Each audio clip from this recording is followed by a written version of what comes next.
Hello friends, आप Mukesh Goyal. I hope कि आप बहुत अच्छे हैं। और फ्रेंड्स, आज हम बात करेंगे इन्वायरमेंट साइंस के जो करंट इश्यूज है उसके बारे में बात करेंगे। यहाँ से बेसिकली एक दो क्वेश्चन हमेशा हम पूछ लेते हैं, जैसे थीम के बारे में क्वेश्चन आ जाते हैं या अलग अलग जो न्यूज में रहते हैं कुछ इश्यूज करंट के, वहां से तो ये इन्वायरमेंट और इकोलॉजी का जो करंट इश्यूज हैं अभी तक का, उसके बारे में हम बात करेंगे। तो बहुत इंपॉर्टेंट रहने वाला है, बहुत अच्छे से सारी बातों को सुनना है, ठीक है। चलो फिर भी बात करते हैं। इससे पहले कि हम सारे डिस्कशन करें इन्वायरमेंट इश्यूज के बारे में, मैं आपको एक इंफॉर्मेशन दे देता हूँ। अपनी वेबसाइट है दैट इज www.swmg.in, और प्ले स्टोर में अपनी मोबाइल ऐप है दैट इज SWMG, और आपको स्क्रीन पे कॉन्टेक्ट नंबर भी दिख रहे हैं। यहाँ पे हम कंप्लीट इन्वायरमेंट साइंस पढ़ते हैं, डेली लाइव सेशन होते हैं, और कोई लाइव नहीं देख पाता तो वो रिकॉर्डेड भी रहते हैं। पेपर 1 के साथ भी कॉम्बो पैकेज आप ज्वाइन कर सकते हैं, ठीक है। और HPSC के लिए भी अपना बैच चल रहा है, जो स्क्रीनिंग टेस्ट है उसके लिए। चलो, ऑल द बेस्ट। तो अब हम करंट के कुछ इश्यूज की बात करते हैं, तो थीम से हम शुरू करते हैं। तो सबसे पहले अगर बात करें, जो वर्ल्ड इन्वायरमेंट डे मनाते हैं हम, तो वर्ल्ड इन्वायरमेंट डे की जो थीम क्या है, 2025 की थीम की बात करेंगे तो थीम है एंडिंग प्लास्टिक पॉल्यूशन, ठीक है ना, और बीट प्लास्टिक पॉल्यूशन, ठीक है। और it focus on solution to the global plastic crisis के बारे में है ये। तो आपसे ये पूछे कि वर्ल्ड इन्वायरमेंट डे 2025 की थीम क्या है, तो एंडिंग प्लास्टिक पॉल्यूशन या फिर बीट प्लास्टिक पॉल्यूशन है। और अगर जो वाटर डे हम आपको पता है मनाते हैं 22 मार्च को, और तो वाटर डे की थीम क्या है 2025 की मैं बात कर रहा हूँ, दैट इज ग्लेशियर प्रिजर्वेशन। ये वाटर डे की है, ठीक है। जो 2025 की थीम है ग्लेशियर प्रिजर्वेशन, ये ध्यान रखना है आपको। और ऐसी अगर बात करें ग्लोबल थीम अर्थ डे, जो हम 22 अप्रैल को मनाते हैं, तो अर्थ डे की 2025 की थीम क्या है, अवर पावर अवर प्लेनेट। ये याद रखना है आपको, ये थीम आपको एक जगह लिख लेना है, कई बार मैच करना भी आ सकता है। और ओजोन डे जो हम मनाते हैं, तो ओजोन डे 2025 का थीम क्या है, from science to global action. क्या है, from science to global action, ये भी आपको ध्यान रखना है, ठीक है। ये थीम के बारे में बात ध्यान रखनी है, आगे भी हम बात करते रहेंगे। एक जो कॉप होती है, कॉन्फ्रेंस ऑफ पार्टीज, आप मुझे कमेंट बॉक्स में बताना पहली कॉप कब हुई है ना, और कहाँ पे हुई। ये एक बार रिसेंट में अभी क्वेश्चन में पूछा गया था कहीं कॉम्पिटेटिव एग्जाम में। अभी जो कॉप 30 हो रही है, ये कब और कहाँ होगी मैं आपको बता देता हूँ। कॉप 30 बेसिकली बेलेम ब्राजील में होगी, और कब से कब तक होगी, 10 से 21 नवंबर 2025। ये आपको ध्यान रखना है, ये कॉप 30 होगी, है ना। तो आपसे मैंने पूछा है कि कॉप फर्स्ट कब और कहाँ हुई, ये आपको आंसर करना है। ये क्वेश्चन भी एक रिसेंट के एग्जाम में पूछा गया था। चलो, और इंटरनेशनल टाइगर डे सेलिब्रेशन किया जाता है 29 जुलाई को, ये भी आपको ध्यान रखना है। इंटरनेशनल टाइगर डे कब सेलिब्रेट किया जाता है, 29 जुलाई को किया जाता है। और इसी दिन क्यों किया जाता है, इसके पीछे रीजन क्या है, because the date was set at the Saint Petersburg tiger summit in 2010। तो सेंट पीटर्सबर्ग टाइगर समिट हुआ 2010 में, उसी पे बनाया जाता है, उसी के कारण उसी डेट को रखा है 29 जुलाई। An event where 13 tiger range nation united to please support for tiger conservation effort, जिसमें 13 नेशन है वो साथ आए थे टाइगर को बचाने के लिए। शुरुआत में जो एफर्ट किया गया था, तो आपको ये पूछा जा सकता है कि इंटरनेशनल टाइगर डे सेलिब्रेट कब किया जाता है, 29 जुलाई को किया जाता है। और इसका जो थीम है 2025 का, वो थीम क्या है, the theme for international tiger day 2025 is securing the future of tiger with indigenous people and local communities at the heart. ये आपको ध्यान रखना है, क्या है, टाइगर जो डे है 2025, उसका जो थीम है वो क्या है, securing the future of tiger with indigenous people and local communities at the heart, ठीक है। उसके बाद वर्ल्ड एलिफेंट डे कब मनाया जाता है, 12 अगस्त को मनाया जाता है, 12 अगस्त को। और ये मनाना लॉन्च हुआ था 2012 में। और वर्ल्ड एलिफेंट डे 2025 का थीम है मैट्रिक्स एंड मेमोरीज, ठीक है ना, मैट्रिक्स एंड मेमोरीज, मातृत्व और बेसिकली मेमोरीज यानी कि यादाश्त, यहाँ से है ये, है ना, ये ध्यान रखना है। और वर्ल्ड टर्टल डे सेलिब्रेट किया जाता है एवरी ईयर 23 मई को, ये भी आपको ध्यान रखना है। वर्ल्ड टर्टल डे कब मनाया जाता है, एवरी ईयर 23 मई को मनाया जाता है। Is a global Observance aim to add increase awareness about the importance of protecting turtle and tortoise and rapidly disappearing habitats। और इसका जो थीम है ना, वर्ल्ड जो सेलिब्रेट किया जाता है 23 मई को, इस जो 2025 का थीम क्या रखा हुआ है, the theme of world turtle day 2025 is dancing turtle rock, है ना, ये इसका थीम है, डांसिंग टर्टल्स रॉक। ये ध्यान रखना, थीम ये लिख के रखना, यहाँ से पूछा जा सकता है और आपसे डे पूछा जाता है कि कौन से डे में ये सेलिब्रेट किया जाता है। वर्ल्ड बायोडाइवर्सिटी डे आपको पता है हर साल बेसिकली 22 मई को किया जाता है। अभी ये रिसेंटली नेट के एग्जाम में पूछा था, 22 मई को किया जाता है। The United Nation establish the day to increase understanding and awareness of the world's rich biodiversity and the issue threatening it. और थीम क्या है 2025 का? थीम है harmony with nature and sustainable development. ये थीम है वर्ल्ड बायोडाइवर्सिटी डे की, क्या है? Harmony with nature and sustainable development, याद रखना। और 2 फेब को वर्ल्ड वेटलैंड डे मनाया जाता है, आपको पता है। और इसका जो थीम है 2025 का वर्ल्ड वेटलैंड डे 2025 का क्या है? Protecting wetland for our common future. Protecting wetland for our common future, ये आपको ध्यान रखना है। आगे बात करते हैं हम। और international day of zero waste, ये कब मनाया जाता है? ये थोड़ा ध्यान रखना, ये यूजुअली हम पढ़ते नहीं है। International day of zero waste annually 30 March को बेसिकली मनाया जाता है। The theme for the 2025 international day for zero waste is toward zero waste in fashion and textile. This is the theme of 2025 toward zero waste in fashion and textiles. ये ध्यान रखना है।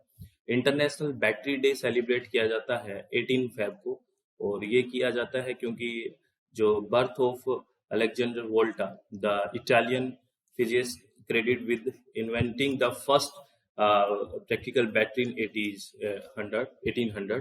Basically 18 फरवरी को मनाया जाता है इंटरनेशनल बैटरी डे, क्योंकि बर्थ है किसका? अलेक्जेंडर वोल्टा का, जिन्होंने बैटरी को बनाया था, है ना। तो ये ध्यान रखना है, प्लीज ये ध्यान रखना। सारे डे यहाँ से क्वेश्चंस पूछे जाते हैं, ठीक है। और अब और बात करते हैं, जैसे यहाँ पे एक टर्म लाइफ आएगी, हो सकता है आपसे लाइफ से फुल फॉर्म पूछा जाए, क्या मतलब है इसका। और जो इंडियन गवर्नमेंट है, इसने लॉन्च किया है 1 nation 1 mission end plastic pollution. ये है END वाला एंड है, ध्यान रखना। 1 nation 1 mission end plastic pollution campaign to encourage citizen to adopt sustainable living practice and reject single use plastic.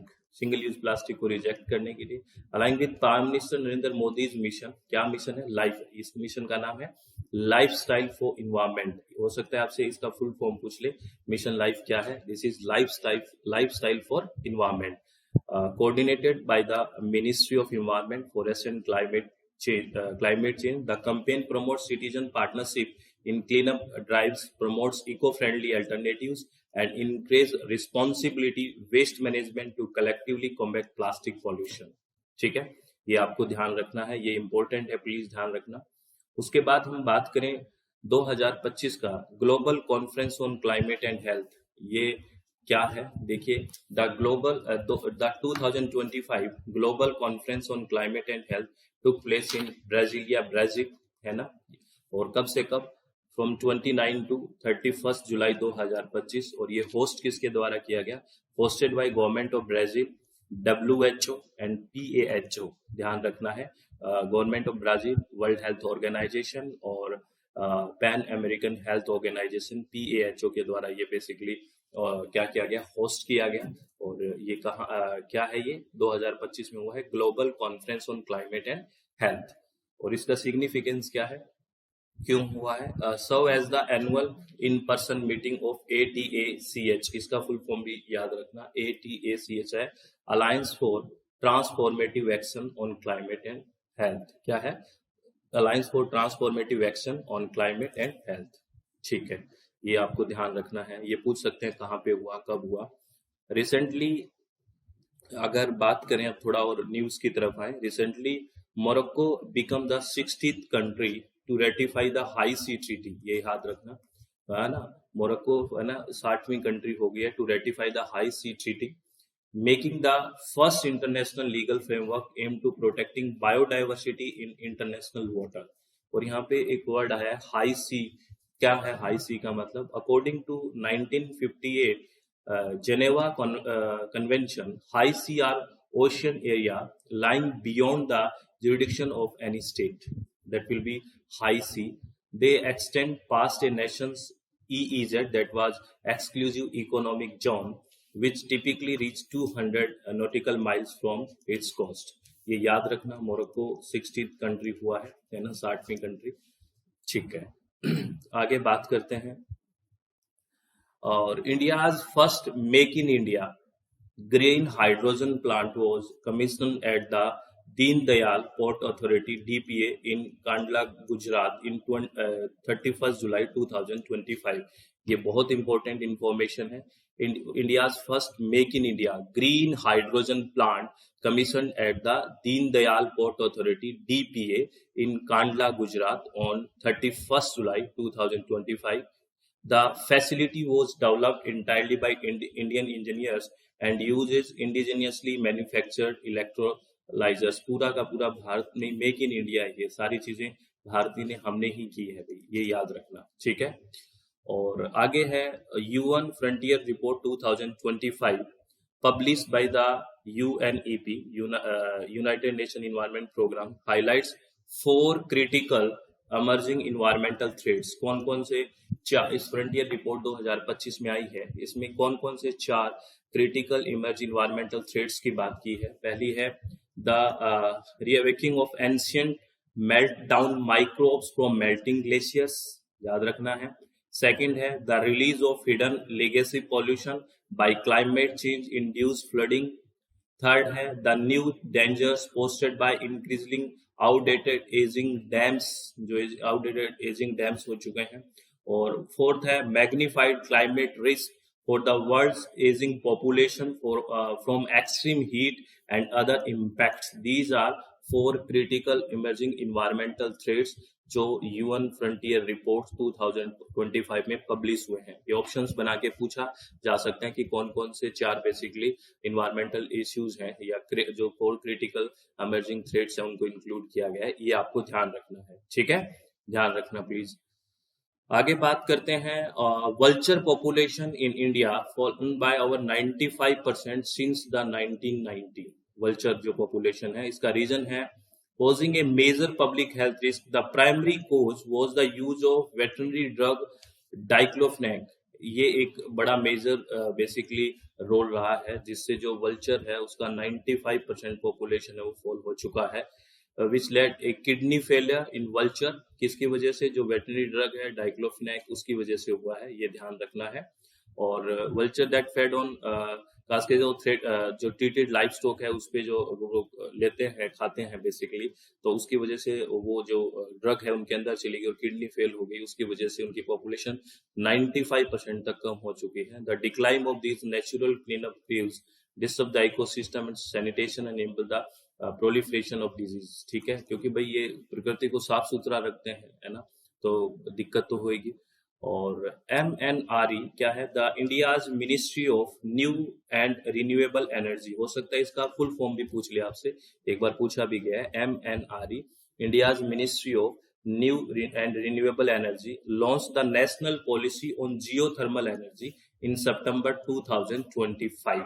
ठीक है, to boost the exploration, development and utilization of the country's largely untapped geothermal potential. The policy is a strategic move to diversify India's renewable energy mix, ensure energy security and meet the national goal of achieving net zero emission by 2070। जो हमारा net zero carbon emission है वो 2070 तक का target है, उसको achieve करने के लिए इंडिया ने जो MNRE है उन्होंने लॉन्च किया है national policy on geothermal energy in September 2025। ये आपको ध्यान रखना है, ठीक है। आगे बात करते हैं, हाँ ये बड़ी इंपॉर्टेंट है। Indore and Udaipur were accredited as India's first Ramsar wetland cities. आपको पता है वेटलैंड के लिए होती है ये, तो Indore and Udaipur were accredited as India's first Ramsar wetland cities on September 9 2025, recognizing their successful wetland conservation and integration into urban planning. ठीक है, ये दो शहरों के नाम याद रखना है। और आगे बात करते हैं। इन जून 2025, India halted rare earth export to Japan as part of a large strategy to prioritize domestic supply for its own high-tech and clean energy sector. Basically जो रेयर अर्थ एक्सपोर्ट है वो कम बंद कर दिया है जापान के साथ जून 2025 में। और the move suspend A 13-year old bilateral agreement with Japan and come increasing global market instability caused by China's export restriction. Basically rare earth element क्या है आपको पता होगा, REE जिसको शॉर्ट में बोलते हैं, are group of 17 chemical elements including 15 lanthanides plus 15 तो लैंथेनाइड्स हो गया और प्लस क्या है scandium and yttrium. These are basically group of 17 chemical elements are rare earth elements, ये आपको ध्यान रखना है। और क्योंकि that possess unique magnetic, luminescent and electrochemical properties, ये भारत को खुद को चाहिए भी अपने प्रोजेक्ट्स अपनी डेवलपमेंट के लिए, इसलिए इन्होंने हर्ट कर दिया है रेयर अर्थ एक्सपोर्ट को टू जापान। ठीक है, ये ध्यान रखना है। उसके बाद government of Haryana is developing Asia's largest jungle safari park in the Aravalli hills. The government of Haryana is developing Asia's largest jungle safari park in the Aravalli Hills, spanning approximately 10,000 acres across the district of Gurugram and Nuh. ये आपको ध्यान रखना है। The mega project named Haryana Safari Park 2025, it intended to boost ecotourism, generate employment and conserve wildlife in the region. आगे बात करते हैं। The new band जेको नेम, ये इसका नाम है क्रायोडक्टाइलस वन रक्षका। ये बहुत इंपॉर्टेंट है, ध्यान रखना। क्रायोडक्टाइलस वन रक्षका has been discovered in the montane forest of central Assam Dima Hasao district. ठीक है, ये एक अब the species name derived from the Sanskrit word for forest यानी कि वन एंड प्रोटेक्टर फॉर रक्षक, है ना, is a tribute to the Assam Forest Department. This finding, which increased the number of known Cryptodactylus species in Assam to 5, was announced in September 2025. ये बहुत important है ना। That is Cryptodactylus क्या है, one Rakshaka, very important, ये ध्यान रखना। ठीक है, आगे बात करते हैं। A report released in May 2025 estimated the snow leopard population in India's Ladakh region to be 477, representing approximately 68% of the nation's total snow leopard populations. कहाँ पे है, लद्दाख रीजन में। This finding established Ladakh as the location with highest snow leopard density in the world. ये ध्यान रखना है आपको। ठीक है, और ईरा माटी डिबालू यानी कि रेड सैंड ड्यून्स एंड चिमोला hills in Andhra Pradesh were recently added the UNESCO's tentative list of World Heritage Site. ये टेंटेटिव वर्ल्ड लिस्ट है वर्ल्ड हेरिटेज साइट की, उसमें ऐड किया गया है ईरा माटी डिबालू यानी कि red sand dunes and Tirumala hills in Andhra Pradesh, है ना। ये रिसेंटली ऐड किया गया है और किसमें, यूनेस्को टेंटेटिव लिस्ट में। ये आपको हेरिटेज साइट के तौर पे ये आपको ध्यान रखना है। ठीक है, उसके बाद इन 2025 कॉर्पोरेट सस्टेनेबिलिटी लीडर्स, ये किस लिए यूज किया जाता है थोड़ा सा ये ध्यान रखना। In 2025 corporate sustainability leaders are adopting to shifting policy environment and stakeholder demands while broadening their focus on emerging priorities like biodiversity, water availability, AI and business integration. यानी कि इन्होंने अपना ब्रॉड फोकस है वो broad किया है कहाँ पे, priorities like biodiversity, water availability, AI and business integration. Pension fund ये कैसे रिलेटेड है, बेसिकली इन्वायरमेंट से। Pension funds are asked to contribute a green economy by leveraging their substantial patient capital to invest in long-term sustainable project like renewable energy and climate resilient infrastructure. Their long-term investment horizons align well with needs of these green sectors. Pension fund, ठीक है, ये ध्यान रखना है। उसके बाद अगर हम सस्टेनेबल डेवलपमेंट रिपोर्ट 2025 की बात करें, SDR सस्टेनेबल डेवलपमेंट गोल्स है ना 17, वहां की बात कर रहे हैं। तो sustainable development report SDR review progress made each year on the sustainable development goal, कैसे प्रोग्रेस की है जो 17 सस्टेनेबल डेवलपमेंट गोल है ना, क्योंकि उनका अडॉप्ट किया गया है by 193 UN member state in 2015 में अडॉप्ट किया गया और 2030 तक अचीव करना है, ये सब आपको बात है पता है। Ahead of 4th international conference on financing for development in Seville, Spain, the 10th edition of SDR outlined a reform to the global finance infrastructure (GFA). The edition also include the first time an assessment of which countries have most progress on SDGs using headline SDGs index यानी कि SDGI। इसमें India के preference में भी आपको पढ़ना है, थोड़ा सा देखिए। These report assess the progress of 193 UN member states on the SDGs this year. Finland, Sweden and Denmark top the ranking. Finland, Sweden and Denmark इस रैंकिंग में टॉप पे है। स्कोर देखिए 100 में से स्कोर है, फिनलैंड का 87.02 है, स्वीडन का 85.74 है, डेनमार्क का 85.26 है। Countries are ranked by their overall score. The overall score measures the total progress towards achieving all 17 SDGs. The score can be interpreted as percentage of SDGs achievement. A score of 100 indicate that all SDGs have been achieved. अगर हम कहें कि किसी का 100 score है नहीं अभी तक होता तो हम ये कहते कि उसने 17 के 17 गोल अचीव कर लिए हैं। पहले नंबर पे इसमें है अगर फिनलैंड, सेकंड पे स्वीडन और थर्ड पे डेनमार्क। अगर इंडिया की बात करें तो इंडिया की जो इनमें है 167 का डाटा है, इसमें इंडिया का जो रैंक है वो 99 है, ये याद रखना, ठीक है। और अगर इसमें स्कोर की बात करें, इंडिया का स्कोर है 66.95 और स्पिल ओवर स्कोर है वो है 96.07। इसका क्या मतलब है? इसका तो आपको पता चल गया कि इंडेक्स स्कोर जो 100 के पास होगा, इसका मतलब उसने उतने ही 17 गोल में से अचीव किए हैं। जो ये स्पिल ओवर स्कोर है मैं दोनों ही बता देता हूँ। जो पहला 66.95 वही है। The overall score measures the global progress toward achieving all 17 SDGs. The score can be interpreted as percentage of SDGs achievement. A score of 100 indicate that all SDGs have been achieved. ये तो इस वाला score की बात होगी। अगर हम बात करें स्पिल ओवर स्कोर, ये क्या है? Each country's action can have positive और negative effects. जो भी बेसिकली एक्शन होंगे वो किसी पे पॉजिटिव भी इफेक्ट डाल सकते हैं, किसी पे नेगेटिव, क्योंकि वो अपने डेवलपमेंट की तरफ जा रहा है। तो ये कह रहा है each country's action can have positive और negative effect on their country's ability to achieve the SDGs. The spill over index assess such spill over along 3 dimension. Environment and social impact क्या है? Embodied into trade, economy and finance and security. क्या किस तरह के basically impact आए हैं दूसरे country पे?